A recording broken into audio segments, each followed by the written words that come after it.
You can never have a back that's too big, right? That's not gonna be your typical tier list video where I'm just listing some exercises that are focusing on the lengthen or stretch part of your back movement. Those tips are great, but when you're a beginner, you have way much more things to gain if you're just focused on the basics. Before we start, my one and only criterion for the ranking will be raw stimulus, which means basically how much damage the exercise enables you to induce to your muscles while training. You might have heard a lot of fitness influencers talking about the stimulus to fatigue ratio and how they're using it in order to determine what's optimal for them. But here's the catch. They have been training for so many years that fatigue can actually be unproductive for them. But that's not the case necessarily when you are a beginner. As a beginner, the fatigue you are able to generate through hypertrophy training is minimal compared to what your body can handle, at least for the most people. And due to that, I really find no reason to worry about fatigue. Instead, the only thing you should really care about is raw stimulus. Exercise selection is a really big topic, and many beginners think that one exercise can bring them noticeable better results over others. Well, sometimes it does, but not because the exercise itself is inherently better. It's usually because it allows you to work closer to your limits or makes it easier for the muscles you want to target to get engaged in the movement, as you can't control yet which muscles are firing in every rep. So chasing exercises that are presented to you as better just because a study showed superior hypertrophy results in a controlled environment might not be the way to go. But enough with the theory. Let's start with chin-ups. Great exercise, it works your lats, upper back and a lot of your biceps. However, because your biceps are heavily involved, the stimulus to your back is somewhat compromised. For this reason, I'm placing them in the C tier. I see them more as a bicep-focused exercise, and that tier is specifically for the back. Pull-ups, on the other hand, are gonna get an S. Arguably the best vertical pulling movement for beginners. They are challenging, but you can start on an assisted pull-up machine and work your way up to normal and eventually weighted pull-ups. If you don't have access to such a machine, you can use bands instead. They will work just fine. Pull-ups target your entire back with a strong emphasis on your lats, allowing you to push close to your limits, since your limiting factor is gonna be your back and more probably your lats. A quick side note here. It is common for your grip to fail before your back does. Your back might have 5 or 6 more reps in the tank, but you stop the exercise because you cannot hold onto the handle anymore. Personally, I like using hooks or straps, especially Versa grips, to ensure I'm not cutting my set short due to grip failure. Just remember, if you use this type of accessories technically in your program, include some forearm work, because your forearms will get less stimulus from your back exercises. Now back to the list, the crossbody lat pull downs. This is a great exercise for adding variation and getting a good stretch under load. However, I'm placing it in the B tier because the execution can be really tricky for beginners.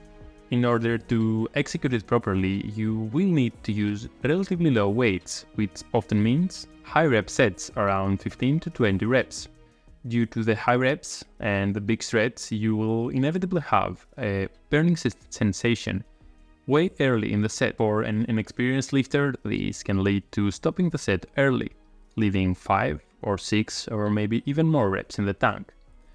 Instead, you can go for normal cable pull-downs or single-arm cable pull-downs, both of which I will rank as A tier, as they allow you to push your lats under heavy loads. If I had to choose one, I will probably go with the normal pull-downs, because they allow for a better engagement of the whole back. And to be fair, the ranking should look like that. Yeah, that's much better.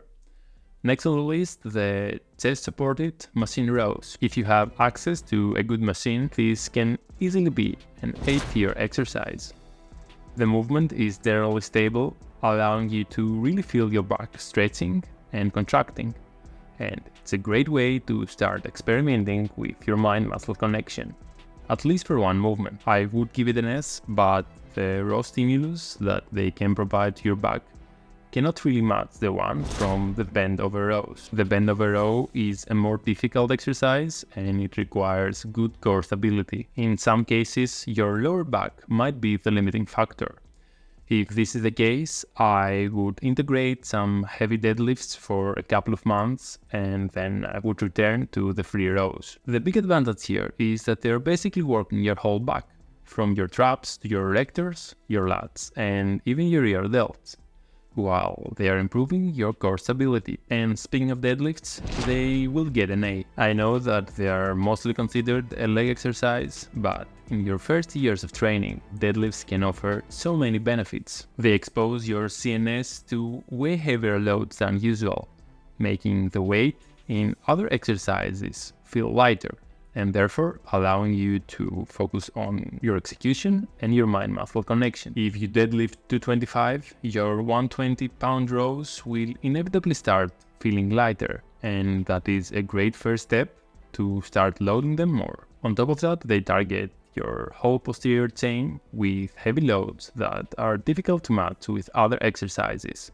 And as I already mentioned, they build up your core strength in order to use it in other key lifts. However, I wouldn't rank them as an S tier exercise, as the direct stimulus they are providing to your back is just not enough to maximize growth. Next, the rear delt flies. To make your physique stand out, you need huge shoulders, right? Sure, but I'm giving rear delt flies a solid C.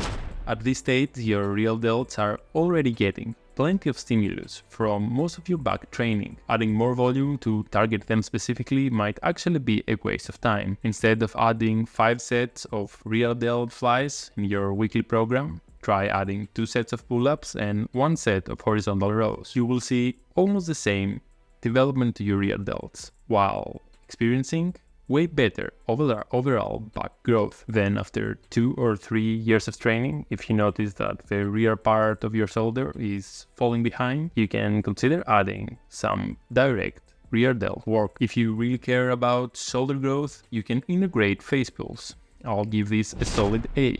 Face pulls are targeting a large portion of your shoulders, including your side delts and also your traps. This makes them a way more productive exercise as it eliminates the need for direct trap work, allowing you to skip exercises like shrugs.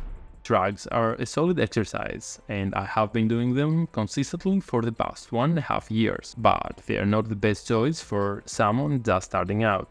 And it would be a shame if I wouldn't have included a real bad back exercise. There you go. Behind the neck pulls. Honestly, I really can't find a good reason for a beginner to do this. If you are advanced and you experience that your lats are responding great to this variation of pull downs, while you are not feeling any discomfort on your shoulder joints at all, then just go for it. It might be an amazing exercise for you. But as a beginner, it's way better to skip them and stick to something more conventional. As a beginner, your main goal should be to master the basics while you're testing your limits and you're pushing yourself close to failure with great tempo and almost perfect execution. While optimal exercises might be better for hypertrophy, or at least that's what the current literature supports, they are not always the best choice if you are in your first years of training. Focus on getting better and stronger on horizontal and vertical pulling movements, like the pull-ups and the bend over rows. And don't pay too much attention in more detailed exercises, like the rear delt flies and shrugs. The fitness industry often overwhelms beginners with advanced information, leading them to form false priorities and focus on things that don't really matter. So train strictly, train hard, and stick to the basics. And if you found anything valuable in the video, please drop a like and subscribe. Cheers!